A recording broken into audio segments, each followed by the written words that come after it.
Hello everyone, आप सभी का स्वागत है हमारे YouTube channel online study class में। आज की इस वीडियो में हम देखेंगे छत्तीसगढ़ सहायक शिक्षक एवं शिक्षक भर्ती परीक्षा 2026 के लिए मॉडल पेपर 1। इसमें हम देखने वाले हैं पर्यावरण अध्ययन। ईवीएस से मोस्ट इम्पॉर्टेंट एमसीक्यू देखेंगे। सारे क्वेश्चन न्यू पैटर्न के हिसाब से हैं, तो वीडियो को लास्ट तक जरूर देखें। बहुत ही अच्छे अच्छे क्वेश्चन हैं एग्जाम में आने वाले। क्वेश्चन नंबर 1 है, पर्यावरण की अवधारणा के संबंध में निम्नलिखित कथनों पर विचार कीजिए। पहला है, पर्यावरण में प्राकृतिक घटकों के साथ सामाजिक एवं सांस्कृतिक घटक भी शामिल होते हैं। पर्यावरण में क्या होता है? प्राकृतिक घटकों के साथ सामाजिक एवं सांस्कृतिक घटक भी शामिल होते हैं, बोल रहे हैं। सही है। नेक्स्ट देखते हैं, मनुष्य पर्यावरण से प्रभावित होने के साथ साथ उसे प्रभावित भी करता है। मनुष्य पर्यावरण से प्रभावित होने के साथ साथ उसे क्या करता है? प्रभावित भी करता है, बोला है। ये भी सही है।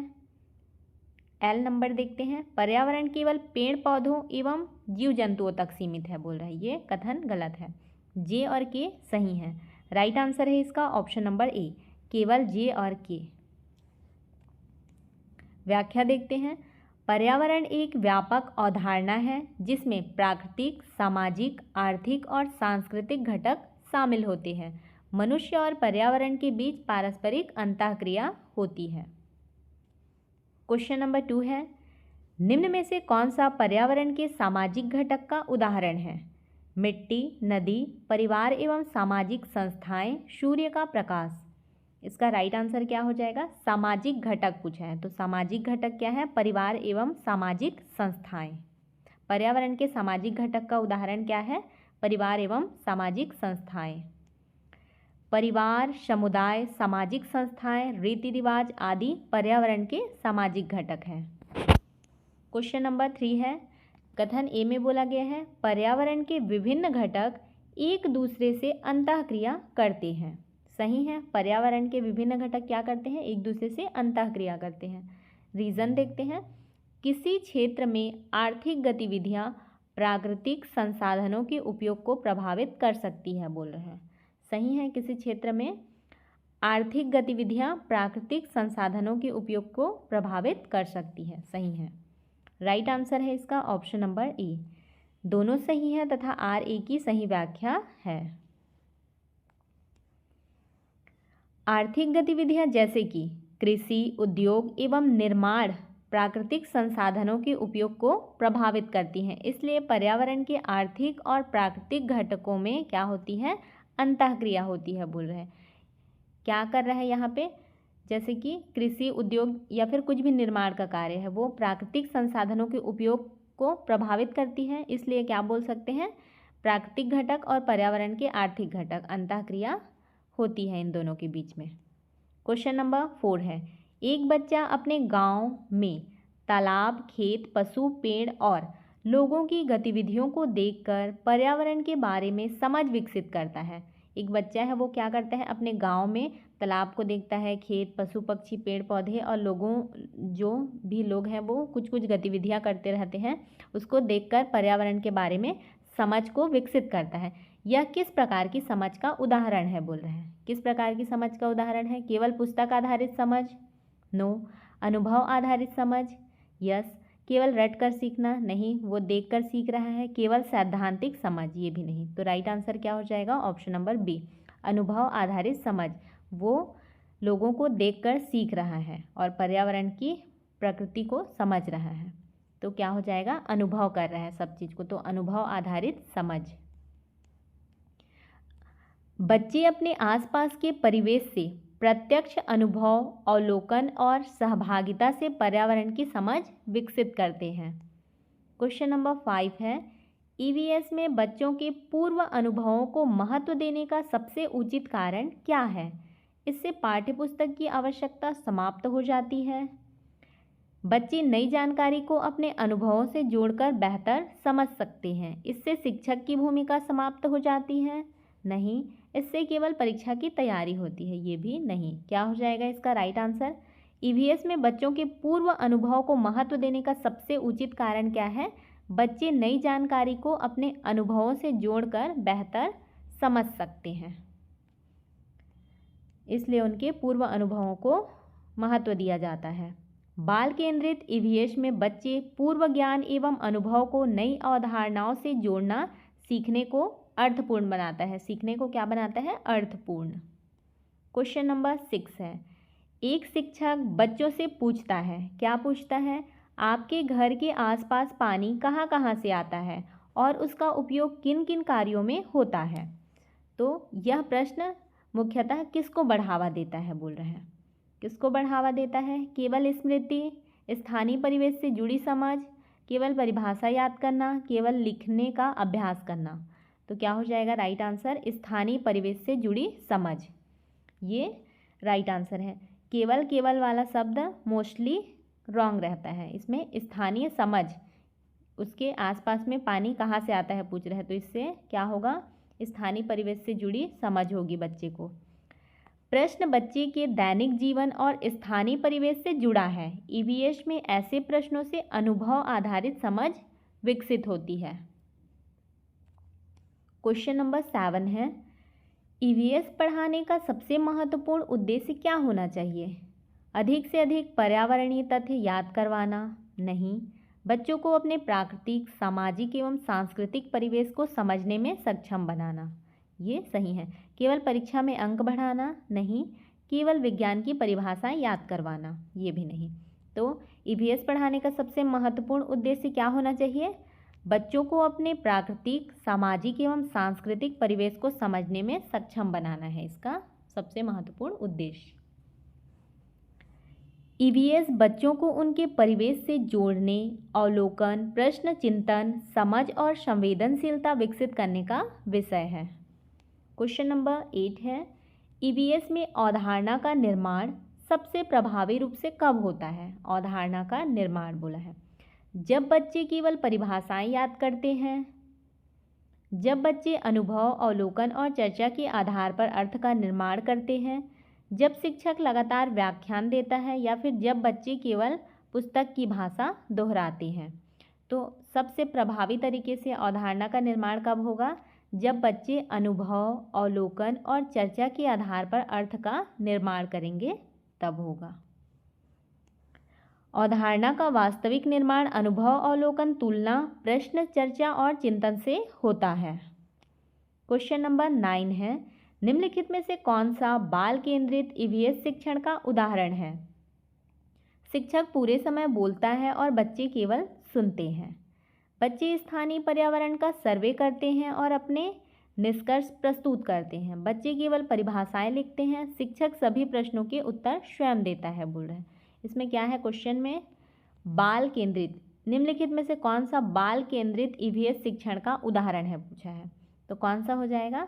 बच्चे स्थानीय पर्यावरण का सर्वे करते हैं और अपने निष्कर्ष प्रस्तुत करते हैं, अपना निष्कर्ष देते हैं सर्वे करके। तो ये क्या हो जाएगा? बाल केंद्रित ईवीएस शिक्षण। बाल केंद्रित शिक्षण में बच्चा सक्रिय सहभागी होता है और खोज, अवलोकन, चर्चा तथा प्रस्तुति के माध्यम से सीखता है, स्वयं करके सीखता है। इसमें क्वेश्चन नंबर 10 है। क्वेश्चन नंबर 10 क्या है? एक शिक्षक बच्चों को दिन रात की अवधारणा समझाने के लिए उन्हें अपने दैनिक अनुभवों की सूची बनाने को कहता है।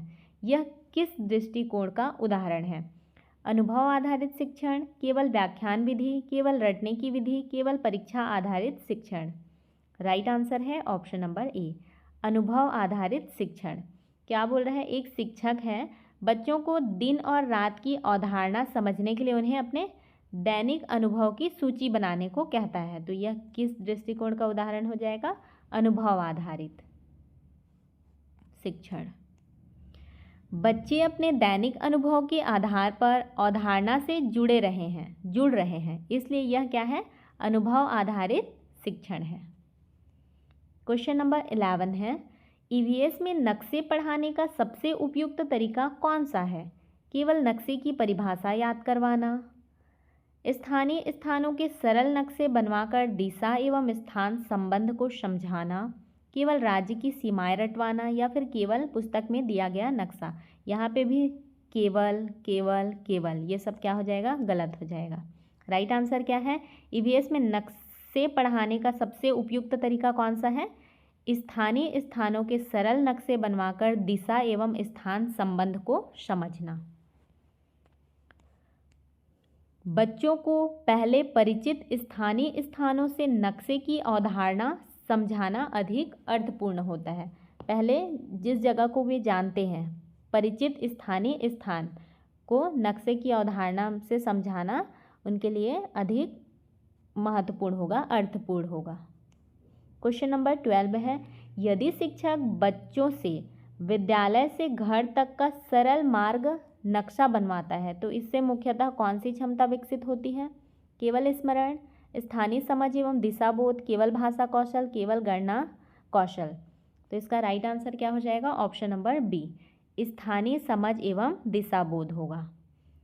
एक शिक्षक क्या बोलेगा? बच्चे को विद्यालय से घर तक जाने का सरल मार्ग नक्शा बनवाएगा, तो यह मुख्यतः किस क्षमता को विकसित करेगा? स्थानीय समझ और दिशाबोध। यहाँ पे भी केवल केवल केवल मोस्टली केवल वाला रॉन्ग होता है। व्याख्या है, मार्ग नक्शा बनाने से बच्चे दिशा, दूरी, स्थान और स्थानिक संबंधों को समझते हैं। क्वेश्चन नंबर 13 है, निम्न में से कौन सा एकीकृत दृष्टिकोण इंटीग्रेटेड अप्रोच को दर्शाता है? जल को केवल विज्ञान के विषय के रूप में पढ़ाना, जल के उपयोग, सामाजिक महत्व, संरक्षण और स्थानीय समस्याओं को विभिन्न दृष्टियों से समझना, केवल जल की परिभाषा याद करवाना, केवल जल के रासायनिक सूत्र को पढ़ाना। इसका राइट आंसर क्या हो जाएगा? ऑप्शन नंबर बी, जल के उपयोग, सामाजिक महत्व, संरक्षण और स्थानीय समस्याओं को विभिन्न दृष्टियों से समझना। ये क्या है? एकीकृत दृष्टिकोण को दर्शाता है, इंटीग्रेटेड अप्रोच।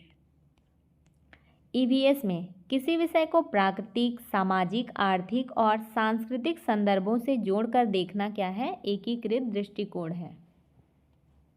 क्वेश्चन नंबर 14 है, एक शिक्षक बच्चों द्वारा बनाए गए हमारे गांव के चित्रों को देखकर उनसे पूछता है, तुमने यहाँ यह पेड़ क्यों बनाया? यह गतिविधि मुख्यतः किसमें सहायक है?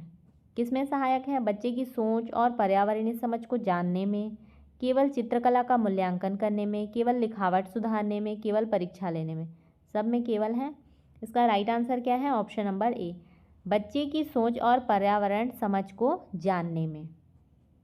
वहाँ पे तुमने यह पेड़ क्यों बनाया पूछ रहा है, तो ये गतिविधि मुख्यतः किसमें सहायक करेगी? बच्चे की सोच में और पर्यावरणीय समझ को जानने में।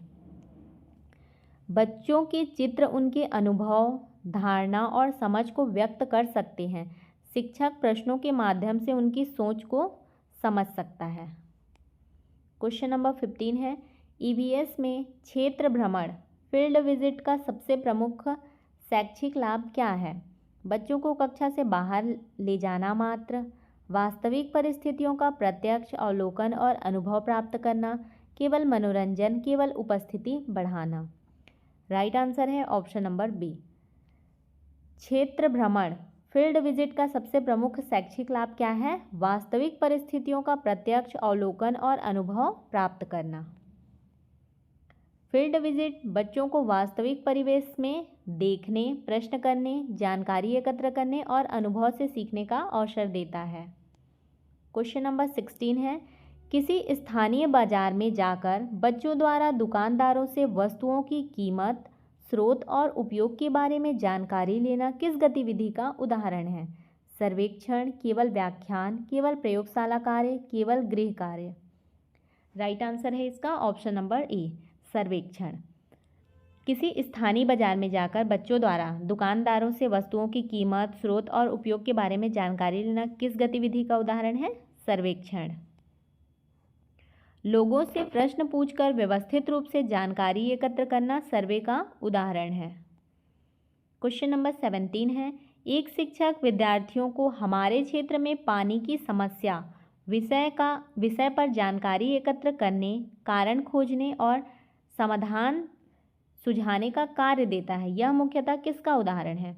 एक शिक्षक विद्यार्थी को क्या करता है? हमारे क्षेत्र में पानी की समस्या इस विषय पर जानकारी एकत्र करने और उसका कारण खोजने और समाधान ढूंढने का कार्य सौंपता है। तो यह मुख्यतः किसका उदाहरण है?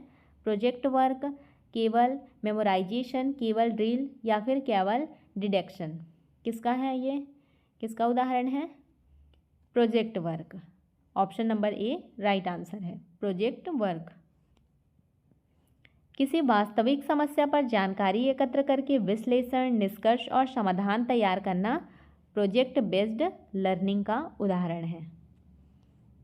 क्वेश्चन नंबर 18 है, ईवीएस में प्रयोग करवाते समय शिक्षक की सबसे उपयुक्त भूमिका क्या है? सभी परिणाम पहले से बता देना, बच्चों को अवलोकन, प्रश्न और निष्कर्ष निकालने की अवसर देना, या फिर बच्चों को केवल प्रयोग देखकर चले जाने देना, केवल सही उत्तर लिखवाना? इसका राइट आंसर क्या हो जाएगा?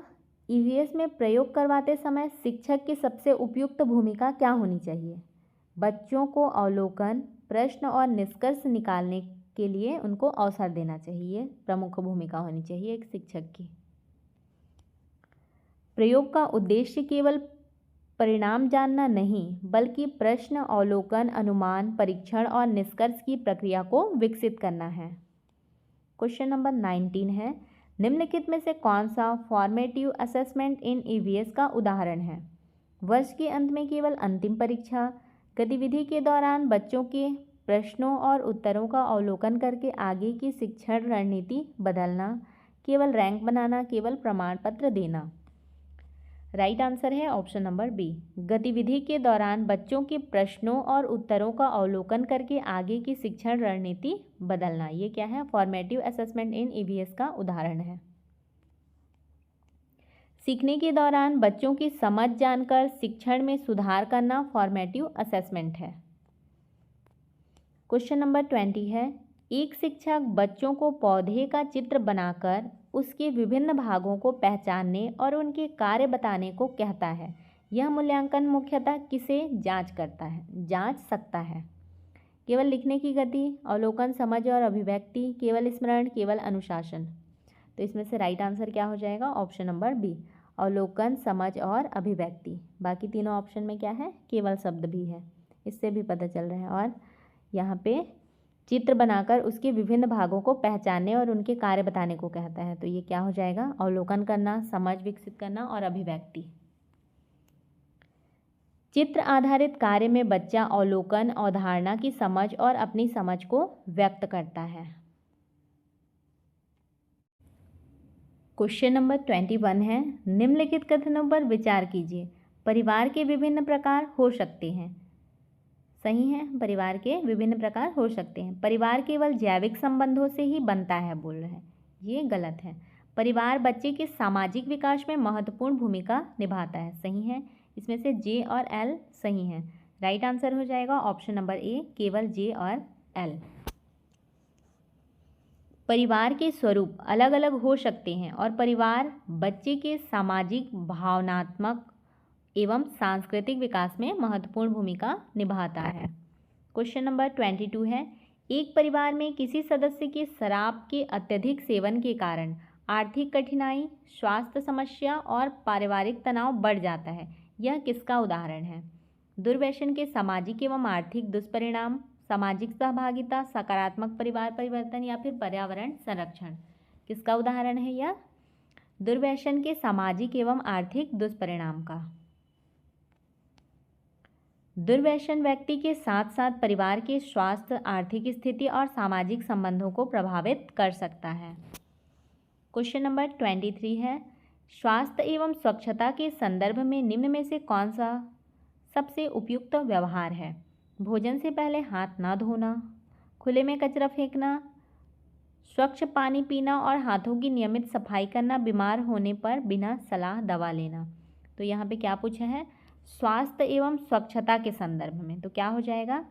स्वच्छ पानी पीना और हाथों की नियमित सफाई करना, ये राइट आंसर है। स्वच्छ हाथ और सुरक्षित पेयजल कई संक्रमणों से बचाव में महत्वपूर्ण है। क्वेश्चन नंबर 24 है, निम्न में से कौन सा प्राथमिक उपचार फर्स्ट एड का उद्देश्य है? हर बीमारी का पूर्ण उपचार करना, चिकित्सकीय सहायता मिलने तक तत्काल और उचित सहायता प्रदान करना, डॉक्टर की आवश्यकता समाप्त करना, बिना जानकारी दवा लेना। इसका राइट आंसर हो जाएगा ऑप्शन नंबर बी। क्या बोला है, निम्न में से कौन सा प्राथमिक उपचार फर्स्ट एड है? कौन सा है? चिकित्सीय सहायता मिलने तक क्या करना? तत्काल और उचित सहायता प्रदान करना। ये क्या है? प्राथमिक उपचार है। फर्स्ट एड का उद्देश्य दुर्घटना या अचानक बीमारी की स्थिति में तत्काल सहायता देना और स्थिति को बिगड़ने से रोकना है। क्वेश्चन नंबर 25 है, टीकाकरण का मुख्य उद्देश्य क्या है? हर बीमारी का तत्काल उपचार करना, शरीर को कुछ संक्रामक रोगों के विरुद्ध प्रतिरक्षा विकसित करने में सहायता करना, केवल शरीर का वजन बढ़ाना, केवल पोषण की कमी दूर करना। राइट आंसर है ऑप्शन नंबर बी, शरीर के कुछ संक्रामक रोगों के विरुद्ध प्रतिरक्षा विकसित करने में सहायता करना। ये क्या है? टीकाकरण का मुख्य उद्देश्य है। वैक्सीनेशन शरीर की प्रतिरक्षा प्रणाली को विशिष्ट रोगजनकों के विरुद्ध सुरक्षा विकसित करने में मदद करता है। क्वेश्चन नंबर 26 है, कथन ए, खाद्य श्रृंखला में उत्पादक महत्वपूर्ण भूमिका निभाते हैं। सही है। कारण, उत्पादक प्रकाश ऊर्जा को रासायनिक ऊर्जा में बदलकर अन्य जीवों के लिए भोजन या फिर ऊर्जा का आधार प्रदान करते हैं। बोल रहा है। सही है। राइट आंसर है ऑप्शन नंबर ए। दोनों सही हैं तथा आर ए की सही व्याख्या है। हरे पौधे जैसे उत्पादक प्रकाश संश्लेषण द्वारा सौर ऊर्जा को रासायनिक ऊर्जा में बदलते हैं और खाद्य श्रृंखला का आधार बनते हैं। क्वेश्चन नंबर 27 है, खाद्य जाल फूड वेब के संबंध में सही कथन कौन सा है? इसमें केवल एक खाद्य श्रृंखला होती है, इसमें अनेक खाद्य श्रृंखलाएं परस्पर जुड़ी होती हैं, इसमें केवल उत्पादक होते हैं, इसमें ऊर्जा का कोई प्रवाह नहीं होता है। क्या हो जाएगा इसका right answer? Option number B. खाद्य जाल फूड वेब के संबंध में सही कथन है, इसमें अनेक खाद्य श्रृंखलाएं परस्पर जुड़ी होती हैं। जब अनेक खाद्य श्रृंखलाएं आपस में जुड़ती हैं तो फूड वेब बनता है। इससे पारिस्थितिकी तंत्र के जीवों के बीच जटिल खाद्य संबंध दिखाई देते हैं। क्वेश्चन नंबर 28 है, कथन ए है, पर्यावरण संरक्षण में नागरिकों की महत्वपूर्ण भूमिका है। सही है। पर्यावरण संरक्षण में किसकी महत्वपूर्ण भूमिका है? नागरिकों की। कारण, जल की बचत, कचरे का उचित प्रबंधन, ऊर्जा की बचत और वृक्षों की रक्षा जैसे कार्य नागरिक स्तर पर किए जा सकते हैं। सही है रीज़न। राइट आंसर है ऑप्शन नंबर ए। दोनों सही हैं और आर ए की सही व्याख्या है। पर्यावरण संरक्षण केवल सरकार की जिम्मेदारी नहीं, नागरिकों की दैनिक आदतें और सामूहिक सहभागिता भी महत्वपूर्ण है। क्वेश्चन नंबर 29 है, छत्तीसगढ़ की स्थानीय संस्कृति एवं परंपराओं को ईवीएस में शामिल करने का सबसे उपयुक्त उद्देश्य क्या है? केवल त्योहारों के नाम याद करवाना, बच्चों को अपने स्थानीय सामाजिक एवं सांस्कृतिक परिवेश से जोड़ना, केवल मनोरंजन कराना, केवल परीक्षा में तथ्य पूछना। क्या है इसका right answer? Option number B. Chhattisgarh की स्थानीय संस्कृति एवं परंपराओं को ईवीएस में शामिल करने का सबसे उपयुक्त उद्देश्य क्या है? बच्चों को अपने स्थानीय सामाजिक एवं सांस्कृतिक परिवेश से जोड़ना। स्थानीय त्यौहार, रीति रिवाज और परंपराएं बच्चों के सामाजिक एवं सांस्कृतिक परिवेश का हिस्सा हैं। इन्हें ईवीएस से जोड़ने से स्थानीय संदर्भ में सीखना अधिक अर्थपूर्ण होता है। क्वेश्चन नंबर 30 है, एक शिक्षक बच्चों को अपने क्षेत्र के किसी स्थानीय त्यौहार पर जानकारी एकत्र करने, बुजुर्गों से बातचीत करने, पारंपरिक रीति रिवाजों को दर्ज करने और कक्षा में प्रस्तुति देने को कहता है। यह गतिविधि मुख्यतः किसका सर्वोच्चतम उदाहरण है? एक शिक्षक क्या करता है? बच्चों को अपने क्षेत्र के किसी स्थानीय त्यौहार या फिर जानकारी एकत्र करने के लिए किसी बुजुर्ग से बातचीत करने, पारंपरिक रीति रिवाज को दर्ज करने और कक्षा में प्रस्तुति देने को कहता है। यह गतिविधि मुख्यतः किसका उदाहरण है पूछा है, तो किसका उदाहरण है? यहाँ पे भी ये सब में केवल केवल दिया हुआ है। केवल रटकर सीखना, केवल पाठ्यपुस्तक आधारित शिक्षण, केवल मौखिक परीक्षा। बी में दिया है स्थानीय संदर्भ आधारित अनुभवात्मक एवं एकीकृत ईवीएस शिक्षण। राइट आंसर है ऑप्शन नंबर बी। इस गतिविधि में स्थानीय संस्कृति प्लस अनुभव प्लस सामाजिक सहभागिता प्लस जानकारी का संकलन प्लस क्या है, प्रस्तुति शामिल है। ये सब पता चलेगा खुद अनुभव करेंगे तो। आपको हमारी यह वीडियो कैसी लगी कमेंट करके ज़रूर बताएं। इसका PDF आपको हमारे टेलीग्राम चैनल और व्हाट्सएप ग्रुप पे मिल जाएगा। यदि आपको हमारी यह वीडियो हेल्पफुल लगी हो तो वीडियो को लाइक करें, अपने दोस्तों के साथ शेयर करें और चैनल को सब्सक्राइब करना बिल्कुल भी ना भूलें।